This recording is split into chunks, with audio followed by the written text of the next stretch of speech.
Hey guys, welcome back. Another episode of Two Tamers Talk. Today I have a special guest with me. I'll reveal him in a 1 second. Just want to do a quick little bit of housekeeping. So really appreciate everybody who comes and watches us every single week. We have such an awesome fan base. And I was doing some homework, which was to go back and be a little bit more interactive and comment on some videos. And one particular comment stuck out to me where they said this individual was a new viewer in the past couple weeks. And it got me thinking that I need to welcome all of the newest viewers who have joined us, whether it's the past week, 2 weeks, 3 weeks, 4 weeks, whatever. We really appreciate you guys watching this. Sometimes I get a little tunnel vision where it's like I think I'm preaching to the same people who started watching us 50 episodes ago. And what's great about this channel is that it constantly grows and evolves. So I'll just do a quick little intro.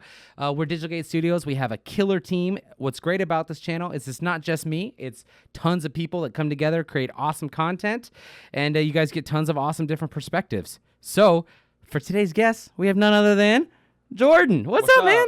Yo. So I'm so happy to finally have you on here. It has been way too long to do a podcast. Let me just do a quick introduction of him, man. This guy is the man. He's been with us since the very, very beginning. One of the 4 J's that started the scene. And for those of you who don't know, we have a close relationship with Wayward City Games in Vancouver, Washington. So if you are in the Portland, Oregon, Vancouver, Washington area, please come out. There are also other great shops and scenes in the area. Not trying to exclude anybody, but that's where we're at. And they do a good job of taking care of us, especially lately. I mean, you get you're more than your entry's worth in pricing. Which is crazy. Yeah, we've been getting pre-release packs and special packs awesome. and It's been awesome. pity packs if you don't if you go 0-4. So yeah. And it's been great too lately. They do locals every Wednesday and Sunday. Wednesday's arguably a little bit more competitive, 100%. more stronger show out day, but they average 16 to 24 both days. Sunday, this last Sunday, we actually did more than the Wednesday. Really? Yeah. That's awesome. See, sometimes for me with my busy schedule and trying to keep a happy wife, I don't get to go play on Sundays. So maybe one of these days I'll get out there and come hang out on Sunday. No, but it's good, man. It's great. So dude, tell me, you've been here since the beginning. Yep. What drew you into the game and what keeps you coming back? So it's really funny because it was like I knew the card game was coming out. And it's like one of those things I don't play TCGs anymore. I'm not going to play Digimon. It looks cool. Then FOMO kicked in. I see the starter decks at Target, end of 2019. They already broke street date. All the packs came out. I'm like, here we go. And so I started buying them. And I collected. I was buying all this stuff. I didn't really start actually playing competitive until 1.5 at Yeah, because there wasn't a lot of shops in our scene that was actually playing weekly. Well, it's COVID still. Yeah. And so 1.5 hit, and then I went to a shop to get some, and they're like, yeah, we do locals every Friday. I'm like, all right, cool, I'll show up, and then learn the game that way. And it was 1.5, so it's basically build a fat stack. Yeah. I keep playing the game because one, it's I'm already invested. Yeah. But also, I'm an extremely competitive person. I do lose sleep over misplays. It's bad. If I do really bad or I know a misplay happened and I lose, I will lose hours of sleep over that. Just reliving it in my dreams, man. Yeah. So, I think that's the biggest thing. And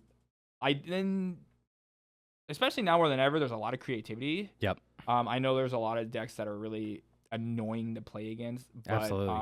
I feel like we play a lot of jank or not off meta, and so I really challenge you as a player to do that, and that's kind of my thing. I hate meta. I had that Megidramon deck on here that I was playing in the middle of all the Beelzemon and Bloomlord and all that hunters. So I think once you get a grasp of the fundamentals, your creative freedom expands. But that's why I keep playing, because there's a lot of good cards. I was just talking to Jesse about the new Skull Mammoth Mon out of the starter deck. It's a really good card. I think people are going to sleep on it because you get to play a 4 out for free. And so that's why I keep playing. I mean, it's a fun game. I stopped watching at Tamers halfway through Tamers, so I'm not really big on the anime. We talk a lot of smack in the Discord about Cross. So I mean, that's just kind of why. It's a good card game. It's good. The mechanics are there. Now we're finally getting some counter stuff, which it's very polarizing. The game, It's very polarizing for sure. But I think, like you mentioned in your Mega Zoo deck, it's high risk, high reward. Because War Gray ace is insane. And it's not like you're sitting there like Yu-Gi-Oh, where your hand's full of hand traps and you can just counter with no repercussions, right? You still, to have the ace level 5 sphere, you have to have a level 4 in the battle area, right? To be able to blast Digivolve, or you have to have a level 5 to go to the 6s for that same reason. But no, man, I'm super excited to have you here on the channel. For those of you guys that have not seen any of Jordan's previous awesome work, go to like our top 10 videos. I think Ancient Wise is like 5. You did this card deck. You came.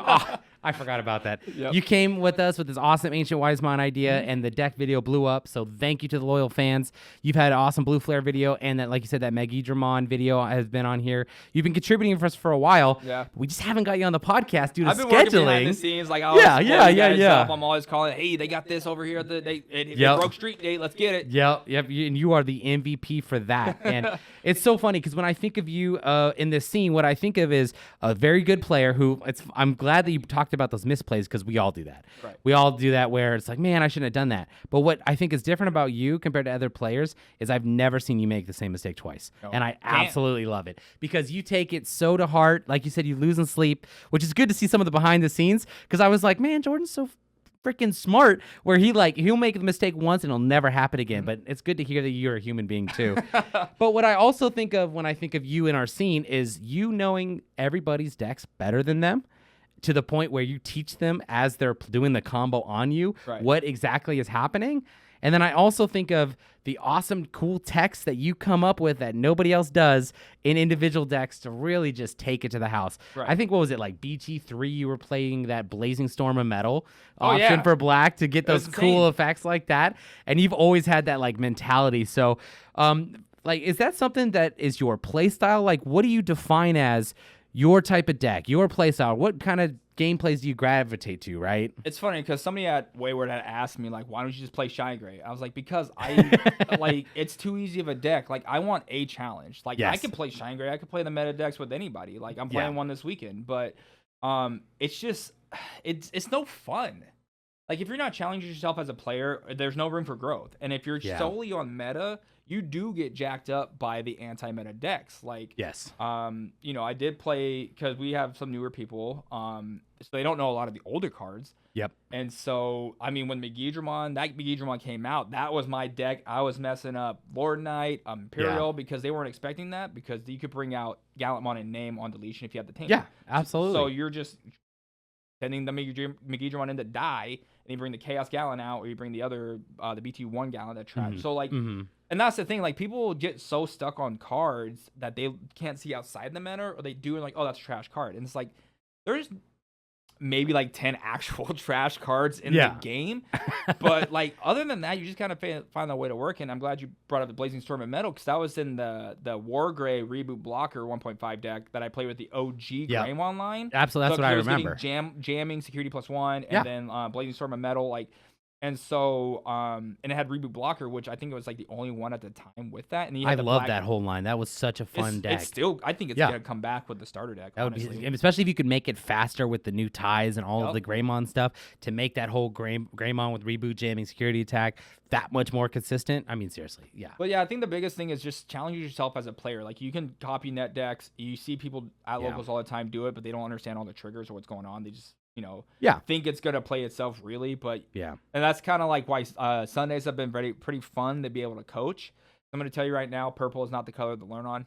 Don't start with the Beelzemon starter deck, because you're gonna go to time every time. You're gonna miss a ton of triggers.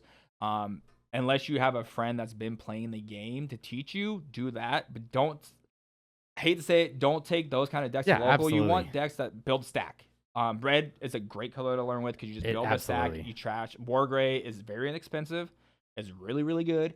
And like, you can truck over people. And I think there's a good incentive for newer players to start on like a Greymon, War Greymon type deck, because you have basically the mascot of Digimon at this point, Agumon, and the Greymon line.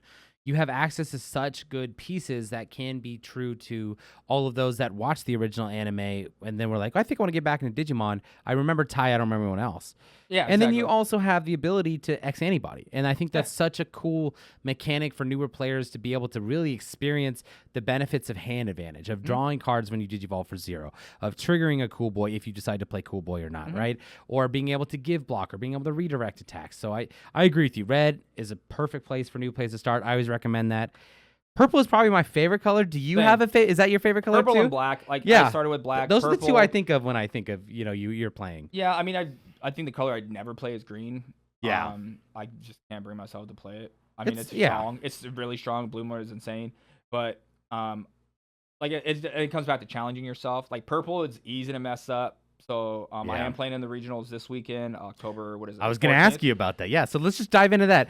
Tell us about this regionals, what you're playing, why you're playing, and thoughts about matchups. So it's an online tournament, so it'll be interesting that in itself because I've never played in an online tournament. Oh, okay, okay. So that'll be interesting. I'm playing Blue Flare, pretty standard deck. Yeah, I have it submitted. I was going to do Belfamon, but it's a really tough deck to pilot. I agree. There's so many triggers. There's so many things happening. You have to be very aware of what your cards do, and you have to know literally every single deck to counter against it because the Tamer can only pop a level 6 if you tuck it under the Belfamon. Only a level 6. The option can only do 6 or higher, but if it gets checked in security, you have to trash the level you're trying to delete. Yep. So it's easy to whiff, especially because I'm not playing any level 7s. So there's no way if they check that in security, because like it's a bad matchup for Shine Grave because Marcuses don't have a level.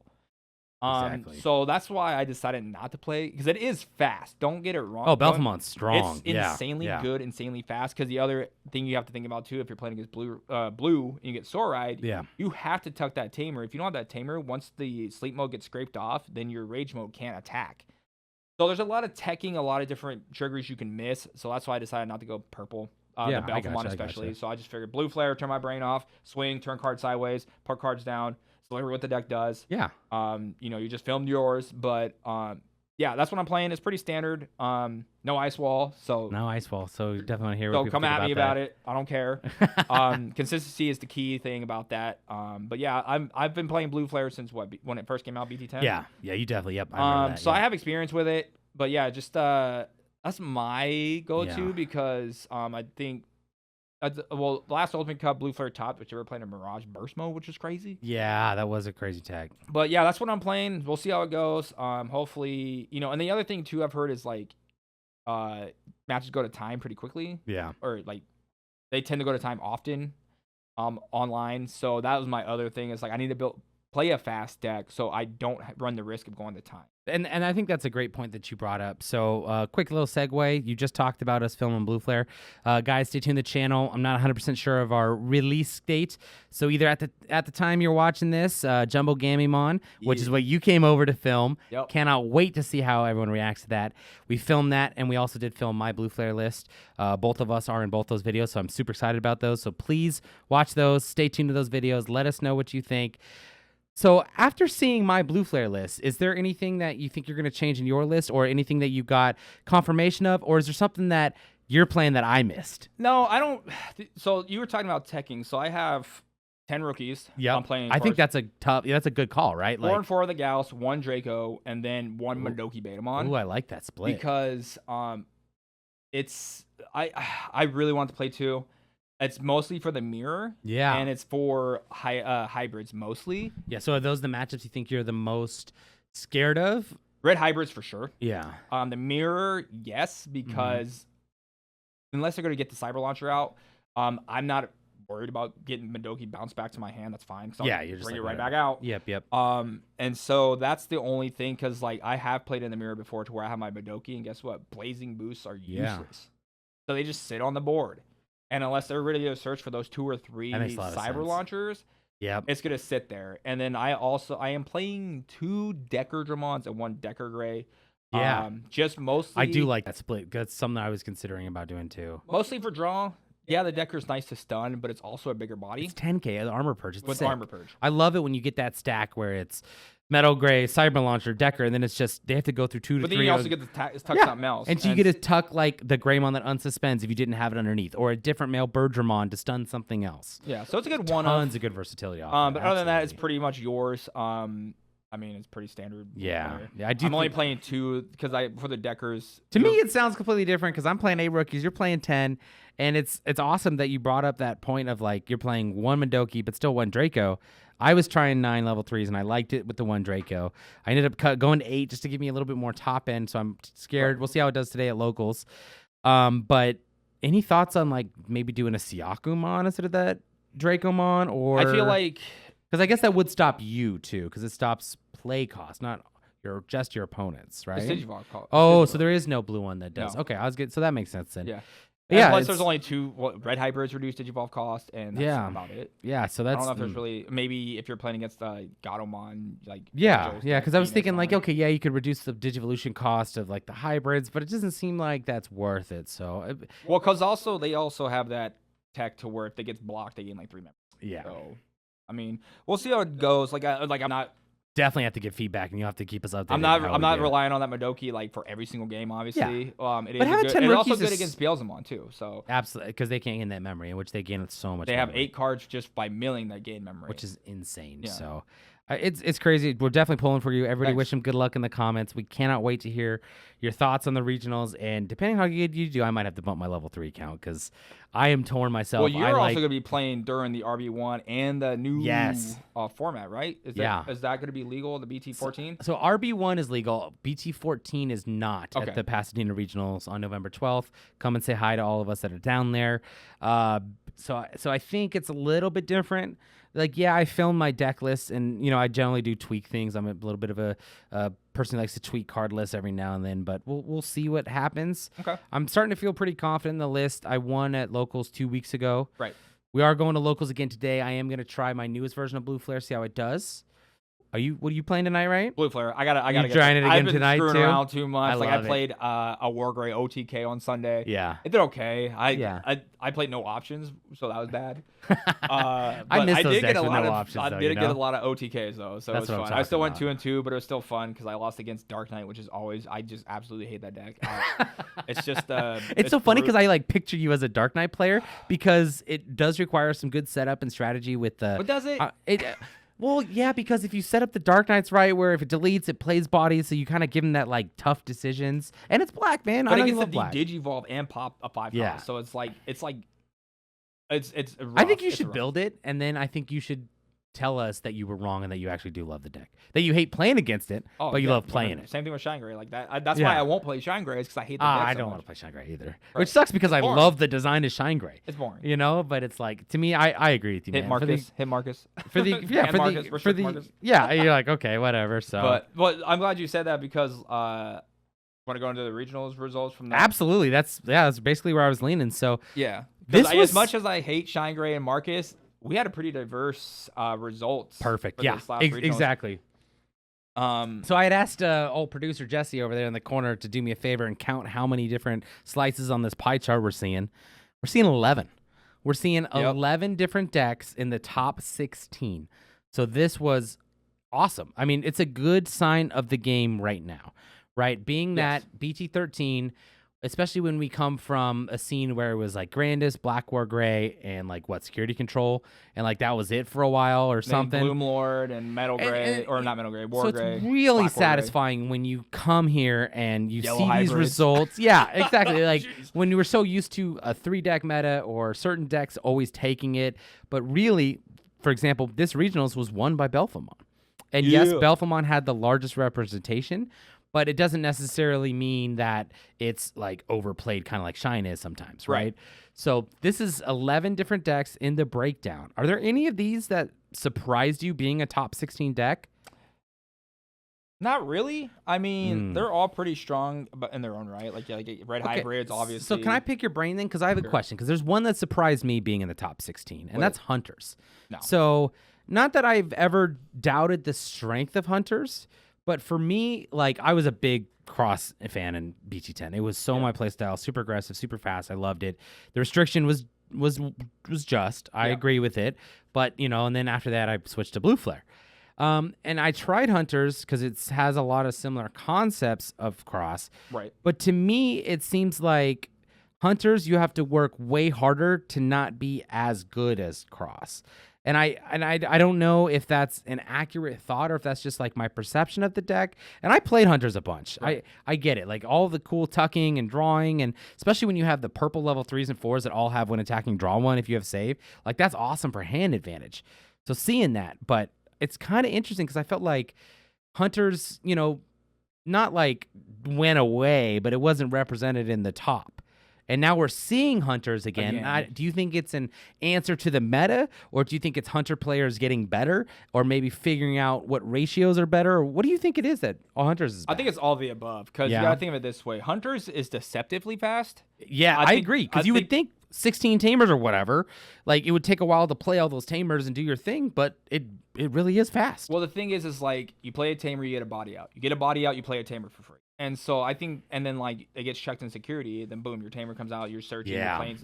So it's like it has a little ebb and flow, because like I said, if you play a Digimon, you can search out a Tamer and then play like a Taiki, and it's like, oh cool, for 4 they get a Tamer too, like a memory setting Tamer especially, and then they just everything gets saved, and so and then all of a sudden they're crossing, or they're putting out their Arrestor Dramon, and then end of turn they're going to courts. And so the other part of that is, not only does that deck have a lot of Tamers, a lot of other decks are playing tons of Tamers. Like you have Full Force. The only deck up there that isn't playing a lot of Tamers is Belphegor. Yeah. That's literally, and then so I feel like that it's a race in that regards to Belphegor versus Hunters. I think that's the only deck that really has a good advantage against Hunters. Yeah. Because like, what's Blue Flare gonna do? Like Blue Flare has to rush them down quick, or they're going to lose. They're going to get popped. They're going to get suspended, or they're going to check. Because the thing is, the other side of Blue Flare is weak security. Yep. Unless they're checking a Sorai, then which obviously you can go around Sorai. But the other part of that is Hunters can bring back from trash. Yeah. And so at the beginning of the main phase. And so I think Hunter players, as much as I hate that deck too, I think they deserve it, because it does.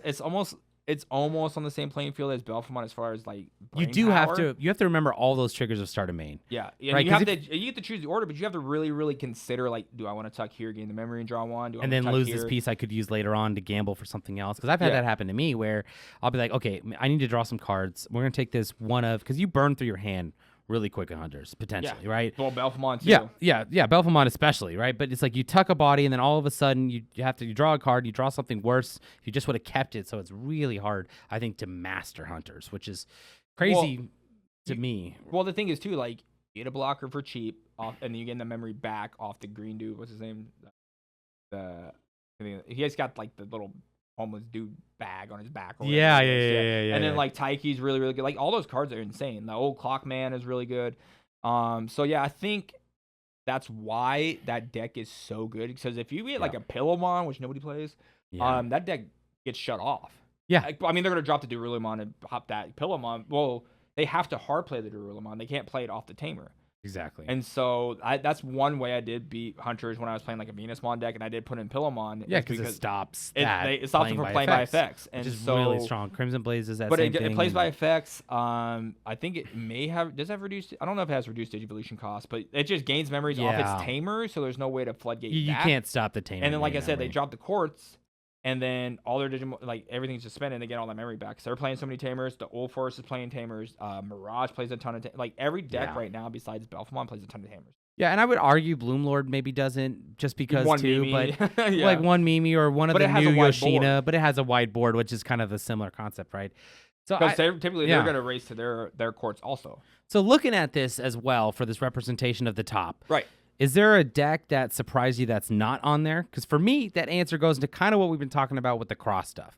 I see how strong the cross players are in our area, especially with the use of the Blinding Ray and Gravity Crush and how fast the Merva stuff can be. And I'm blown away by the speed, and I'm surprised I don't see it up here in the top 16. I don't know if you have a deck that you're surprised you don't see in the top 16, or, you know? I mean, not really. I feel like the biggest issue, I think the biggest thing here is consistency of what all these decks have. Got it. And also, you have to be very, very bright to play, especially like the Belphegor deck. I agree. And the Hunters deck. You have to have a lot of brain power, and that's why I think whoever can top of those decks deserve it. And that's why I'm not playing Belphegor, because I miss triggers all the time. Yeah. And then the thing about that too is the ratios. There's so many different ways you could take each deck, but I think it comes down to just consistency. Yeah. Merva is high rolly, I feel. Yeah. And so you can get outpaced pretty easily, but also you can Floodgate would completely shut that deck down. True. It's just tough. So it's always interesting because it's like I try to think I can predict what I'm gonna see in the top 16. Yeah. And then what do we have? First place is Belphemon. I think second place is Belphemon 2.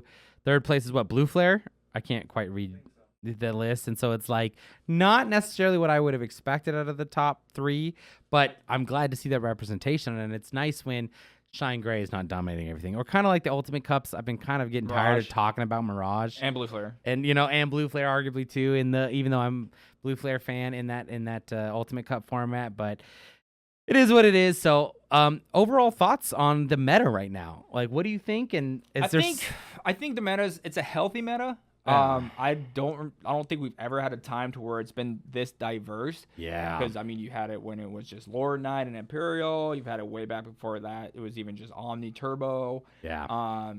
Bloomlord wrecked for a while, and so I think we're finally at a point now to where we have enough support for a lot of decks that people are able to actually play what they want and find a way to tech 1 or 2 cards in because.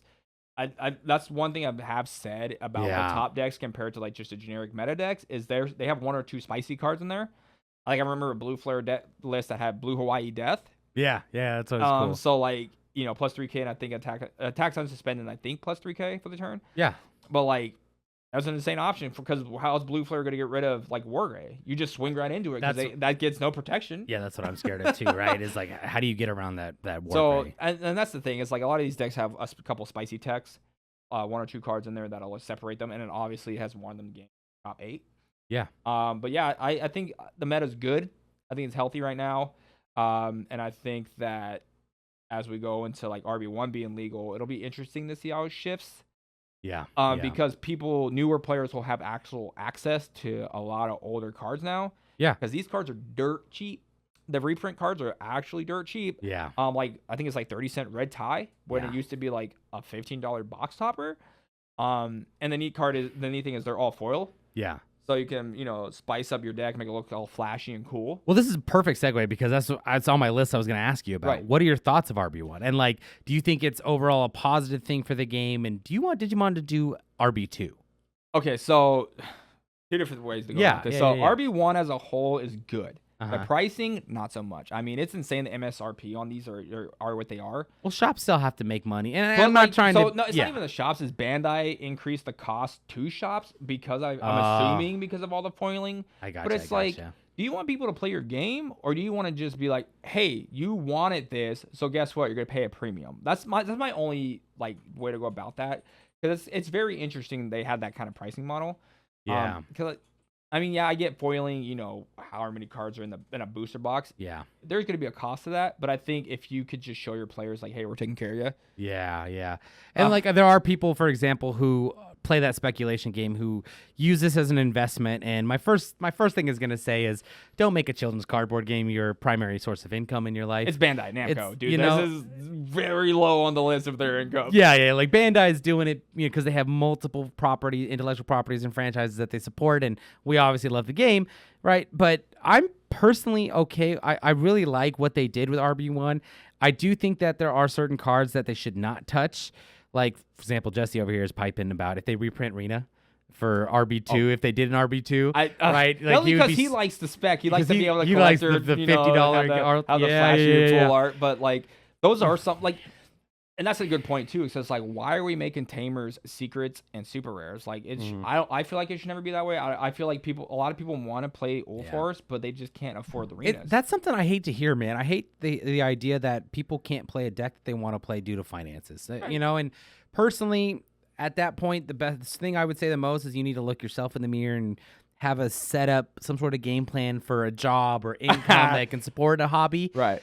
But I will also listen to the fans that, they don't want to pay $50 for a Death X to keep up with their meta. Well, right? You know what I'm saying? And it's good we're getting a reprint of it in limited packs. I don't know how the limited packs are going to get distributed. Yeah. But it is getting reprinted with a cool art. Yeah. But yeah, I mean, like, I don't think it's a very hard thing to kind of, talk about just because I don't think people should be gated out. I feel like they're spending enough money to get the cards already, like buy a booster box. Yeah. It's rough when somebody maybe it is their only hobby. Maybe it is they only have like $30, a week or whatever. $10 is going to locals, and they only have $20 for their hobby, and they really, really want to play Old Forest. But arenas, double what their allowance is, because and that is really tough. And so and especially if say like Old Forest is their biggest arena for whatever reason is their best series. I don't know what she was in, but whatever she was in, that's their favorite. And they're like, well, I really wish. And at that point, it's like, I guess I'll just play. And that's the good thing about this. They can play a budget version of whatever they want to play, because now they can get the red ties. I think Mimi's in here. Almost all those 1.0, 1.5 Tamers that are hard to get, especially, and like that's something that I don't want to see in the game. And I agree with what you're saying. Like I apologize if I was a little insensitive in my earlier comment, but it's like, it does suck. I don't want anybody to be priced out of playing at locals or not being able to build the deck they want to play due to finances. Right. Now, obviously, if you can't afford to bling out your deck max rarity, that's a different thing. But like, you should be able to afford the base level of rarity to play the game. And RB1, I think, has been a positive thing. I will personally say, to me, I know there are people upset, but to me, it seems like the people that are upset are those that are trying to make money. True. People bought these like in droves, and it's like now it's what, $50-$60 on TCG Player for a box. Which if you need some, get some. The singles are also really dirt cheap. Right. If you were looking for key pieces, and they're really nice and shiny, and honestly, a lot of those are going to be used for me. Like, I had no idea Kaiser Nail was an RB1. Hit your friends up for bulk. If they bought a box, hit them up for bulk, because like they don't want this. They have a ton of bulk. All the Demi Maras got reprinted, which is great, because that's great. It's staple perfect of purple eggs. Like if you're not playing Demi Mara, literally perfect card. So I'm really glad Bandai did that. Like I said, I never thought I was gonna get a foil Kaiser Nail. I'm so excited I got that when I opened that yesterday. I was like, yes. That the Holy Flame, I think it is -2, or all your opponents Digimon get -1 security. Yeah, those starter deck -1 security. Starter deck 3, like that is awesome. Yeah. So and then also all the promo stuff, and the new the rabbits and the Gamamons and all that stuff. That stuff is really cool. And it's really nice that they gave us all that too. They did give us a new archetypes, new play styles in this as well. So it is not just the jelly. A lot of people are jelly fans. I'm personally a huge Gamma fan, and I want to make Gamma work. It's going to be tough because it's a little bit slower compared to what the meta, and there's a lot of pieces. But and I will say the pull rates on these are pretty bad. I mean, it's almost like an EX set, but at the same time, it's like you get a Shin Manzemon, you're like, great, I can't play this for another set or two. Yeah. There's only 2 cards with Numamon in name. Yeah. And that card is strong. That card is so good. And I like how they stuck with the lore to where it, like, he pretty much protects all the level 3s, but he -3 carry across 4s and ups. Yeah. So that's kind of like a lore thing. Oh, okay. That's cool. Because he likes rookies. Gotcha. So that's why they're going to the top of your stack to kind of protect him, I guess. But then he's minusing out everything else. Because he has like a childlike mind or something. Got it. Yeah, because Edamon's like that puppet, and Manzemon's like a puppet that is in the nursery and stuff like that. Yeah. So I mean, and that's another thing I like about the game is they bring a lot of lore into it. They really do. They do a good job. Like the Gamamon stuff. That's what Ghost Game was about. Like when we would watch the original series as kids. Or if you're an adult and still watches them like me, whatever. We're like Greymon, Agumon to Greymon to Metal Greymon to War Grey, and you're like, it can't do anything else. It has a singular evolution line.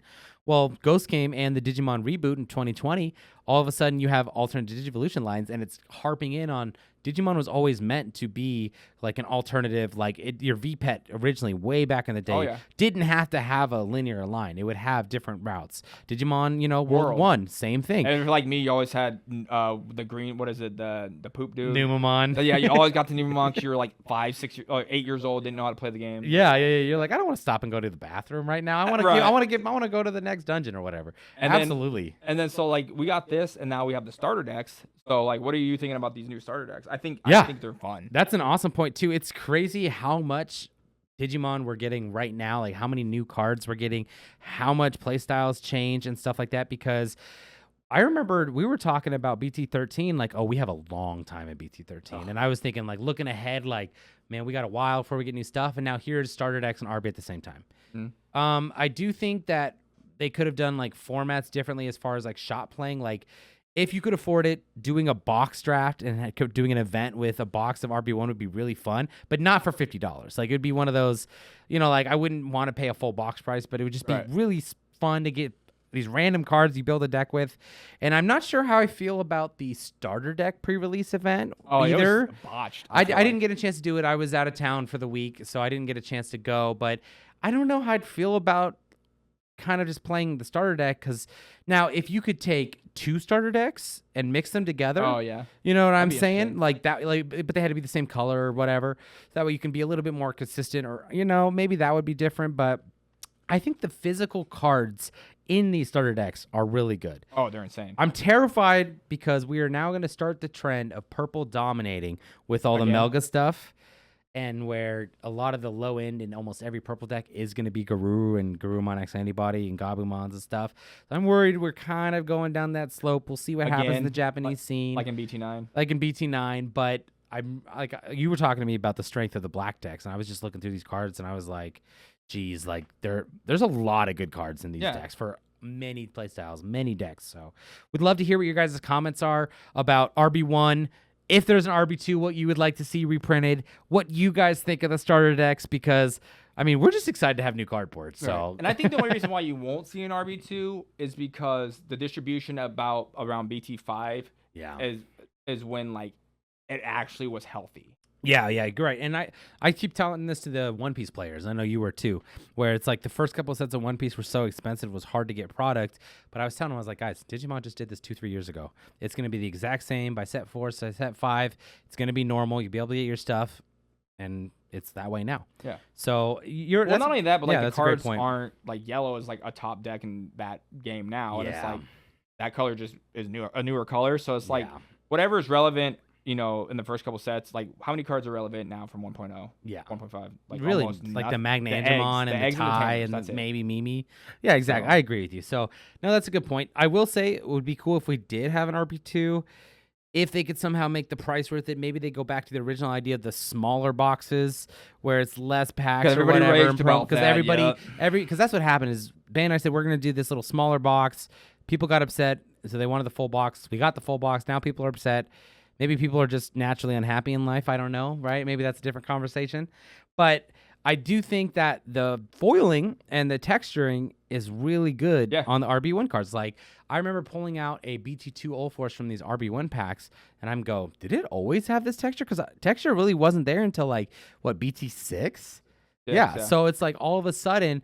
even Zwart Defeat. Like, that Zwart Defeat makes me almost like that Zwart Defeat more than the original BT5 alt art because it's got this great texture on it. And you're just like, wow, they really stepped up their game. Because I guess I was living under a rock because I thought they were just reprinting the cards. Right. And not like redoing the texturing, the foiling, and all that stuff. So I was pleasantly surprised about that. And I would be okay if RB2 maybe brought some cards that didn't have alt arts.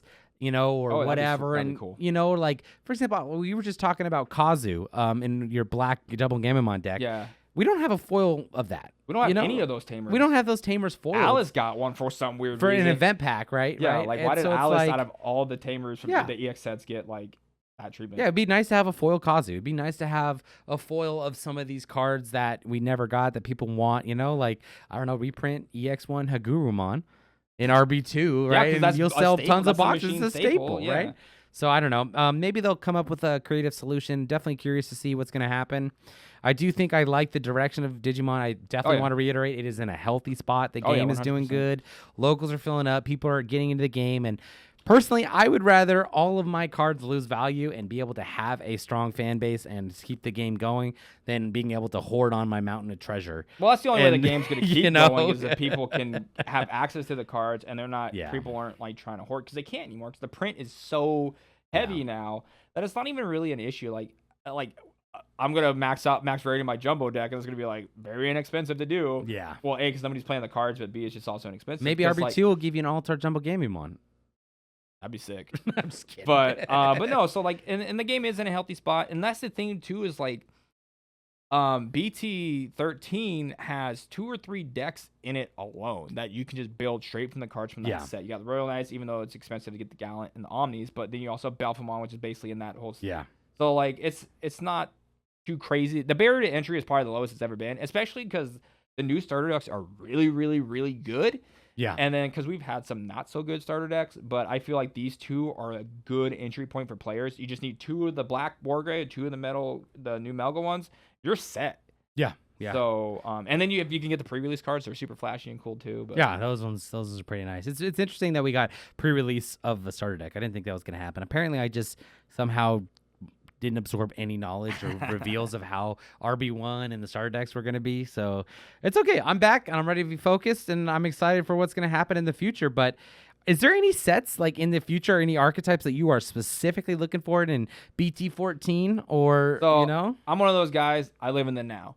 Yeah, so I know what's coming up. I think Apocalypse, as much as people are tripping about it in Japan, because it is a best of one format if you didn't know in Japan. Yep. I think as good as the card is, it's going to be a lot of fun to play with. That's why I am too, man. Because the only time you're really putting the Dark Masters under is if you're reducing costs. But other than that, you don't have to reduce the cost, but you get the on plays of all the level 6s you're putting underneath it. So you can bring some janky level 6s with on plays, and you can just tuck them under and get those. Yeah. But I think.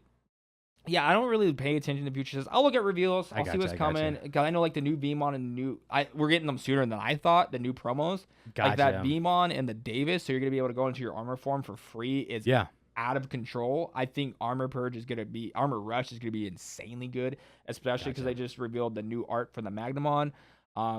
But yeah, I typically don't really pay attention too much to new sets. Like I can't even tell you what's in BT14. I gotcha. I think it's is that the Blast Ace set? I think so, yeah. I think Blast Magnamon's or Magna Angemon's gonna be annoying. Yeah, it's gonna be crazy, but because you're not gonna care about the overflow, because you're gonna be in control. You don't care about the overflow at that point. So you brought up the promo cards. That is the Imperial Dramon stuff, and I want to take a second. Maybe we can do a call to arms for Digimon fans worldwide. We have Digimon Adventure 2, the movie. Yeah, it is coming out, and I think this is a test of Bandai to see what the Digimon market is in the U.S. So let's prove Bandai right. Or wrong, or whatever, right? Whatever they're thinking it is. Showing at it, like they're doing. It's 2 days, November 9th and 10th, or no, it's 8th and 9th, November 8th, November 9th. Here in the U.S., yes, and it's gonna be 2 days, a bunch of theaters in the U.S. We play locals on Wednesday, so on the Thursday, which I think is the 9th or the second day of the 2 showings, whatever it is, I'm definitely gonna buy tickets and go. Nice. So I think that maybe we should just let's make Bandai a bunch of money and go show our support for Digimon, and that we want more content, we want more series, we want more movies, whatever, because we just like Digimon. What else more is there to say? They should have done the old school thing to where like you get a card for. You get a pack for buying a ticket, like remember when like the Pokemon movie did that back? Yeah, dude. You got that Mew, the golden one. Oh my god, that would be insane if we had that. So definitely let us know if you're excited about that movie, if you're gonna go see it, what we can do about it. We are gonna be leaving for Pasadena 2 days after the movie. I'm still gonna go. I'll make it happen, but that's fine. It's gonna be fun to have a Digimon focused week. Yeah, so I mean, you had a Rat Kingdom focus 7 or 8 days. Went down to Disneyland. Oh God, you're right. Hang out with the Rat Man. So I think you'll be fine. Yeah. You're owed some Digi week. No, absolutely, man. So you ready to wrap this up? Yeah. We'll do some cards of the week. Perfect. So you're the guest, so please take it away. So you'll see it in the video. I think, like I said in the video, I'm going to say it again now. It's going to be in a top deck here pretty soon once it's legal, and that's Hover Espimon. Ooh. The card is just too good. I got Basil on it. I won't shut up about locals about it. Like, I'm telling everybody, you need to play this card. It's a good spice card. It's a good tech card. Any color can play it because you can just hard play it. If you don't know what it does, all on play or when digivolving, reveal the top card of your opponent's security stack. That alone is insane. If it's a Digimon card, reveal or gain 1 memory. If it's a non-Digimon card, draw 1. So it's either a 4-cost on play or a 1-cost Digi, or you're just gonna get to draw a card. Yeah. But it doesn't stop there. Then you get to choose whether leave that card there on the top of the stack or put it on the bottom of the stack. That's so cool. So you're like, it's a 2K rookie. I can swing into that, no problem. And the all turns effect on Hover SP is when there is a Tamer in play. Yeah. This Digimon cannot be deleted by your opponent's effects. So it's a great counter to Death X if you just play it. Death X, it says lowest play cost, so your Hover SP can just chill on board because that's what was targeted. Yeah, so it has to be the lowest play cost. So Hover SP is your lowest play cost. Boom, you're good because you can just hang out in raising for a while till you get a level 4 that's cost more, or level 5, and just bring that out. I think it's a cyborg, so that's why I think it's going to be a staple in Machine. Just getting that game knowledge alone for 5, just seeing what your opponent has on top. But the fact you can gain a memory, draw 1, and potentially not be deleted by effects. That's so much. It's awesome. You get to mess with their security, because if there's a way to the Omnimon that sees their whole stack too afterwards. But I've been playing the card. It's a very annoying card for your opponent to play against. Depending on your setup, your stack, like it'd easily be like a 7-8K blocker. And then so I've been loving that card. Get them while they're cheap now. The alt art's like, I think last I looked, like $275 for the alt art. Yeah. So you get an alt art. Place out alt arts for $10 because that card. Solid, I'm man. saying it now. I'm gonna die on this hill. It's gonna be in top decks. I can guarantee you. Once it's legal, you will see it at regionals. You'll see it in every machine deck, along with the new. I think the new Solar Mon is gonna be in machine decks too. But Hover SP is the GOAT. And it's a cyborg. What an He's awesome a cute little trait boy for the whole hovering deck. around in his little and jet the alt art's plane great. or whatever. The alt art is funny, super funny. Yeah. It's inexpensive, about the same price as the regular art, so may as well. But Hover SP, man, all the way. Okay, I love it. Well, you did a RB1 particular card, so I'm going to theme it on some new cards that we also get coming out today out of the starter decks. My card of the week is going to be the new Metal Greymon, the black level 5 from the black starter deck. And specifically, like, yes, the card is strong. It has that blocker. And yes, it's inheritable security attack +1. But I am more bringing this card to my card of the week because I can't stop thinking about this because we're both playing Blue Flare. I'm sure you've tried the Metal Greymon X Antibody package and seen how strong that gets when you add the security attack +1 and 3K. That is insane. So I'm seeing this security attack Greymon, and I'm like, how do I make a deck that is that with the Metal Greymon X Antibody? Easy. It's easy. It's absolutely easy. So what I like about this is that it's really adding more tools to the Greymon toolbox and to the Machine Greymon toolbox. Exactly. And like arguably you're probably not going to use this Metal Greymon in like pure War Gray, especially with the decks the way they've been working. The security attack's nice, but like you want to attack an opponent's Digimon, or you want to have more Alterous Mode or X Antibody, right? But for me, like Jesse knows this, from the very beginning, I've loved decks with big level 5s that do tons of damage. And I've built a Greymon deck with BT3 Virus Metal Greymon with Piercing, to have security attack +1 with Baby Demon as the egg to get to high numbers. So all I'm thinking about with this is how do I make my next Greymon level 5 deck with huge DP, with Yuya triggering, swinging into security, doing multiple checks. I am so pumped about this Metal Greymon. Yeah. So it's like I'm all in, and I'm super excited to see the creativity of what people are going to come up with, and I definitely want everyone to share that with us. So. And I think the key on that card, too, is Greymon in name. Level 4 Greymon in name. So I can go on the red Greymon. So you can go on any Greymon. So if you really wanted to be cheeky, you could do it in Blue Flare. You could do it in Blue Flare. That would be insane. Could you imagine like you just hard play like Decker Greymon or Decker or Cyberdramon Launcher, security attack +1 on that or whatever? That's pretty cool. Yeah, so it could work in 4 colors. Like this is why I was like saying too, but that Greymon is really, really good. Yeah. You just put that X Antibody on the top, so then it's already an 11K +2 checks. 3 checks right there because it has the inheritable, the +1 because it's on a War Gray or Metal Gray, and then the inheritable security check already. So that's already 3 checks right there. Yeah, so like that's where my mind is going seeing this card, and I'm gonna build something fun, especially because I need something that's not as meta right now because I've been playing too much meta and I'm starting to hate myself in the mirror. But so I'm definitely looking forward to that, man. But guys, it has been an awesome episode. Everybody give it up for Jordan. Thank you so much for being here. We're finally happy to have this happen. We are like 10 subscribers at the time of this recording away from 2K. So again, welcome to all of the newer viewers that have joined in the past couple weeks. Just sub and turn the notification off if it's a problem. Let us know in the comments how you found us. Let us know in the comments if you're brand new. Introduce yourself. We want to start this open conversation. We have a great Discord, Wayward City Games. I think that link will be below. Let me do the little pointing. And they will be in Pasadena next month for regionals. We'll be in Pasadena next month. Come introduce. It sucks you're not going to be there. You should. I got dogs to take care of, man. Oh man, I guess those are important. So, yeah. So that's going to be it for today's episode, guys. Thank you so much. I really appreciate you guys watching, and we will see you next time. Take care.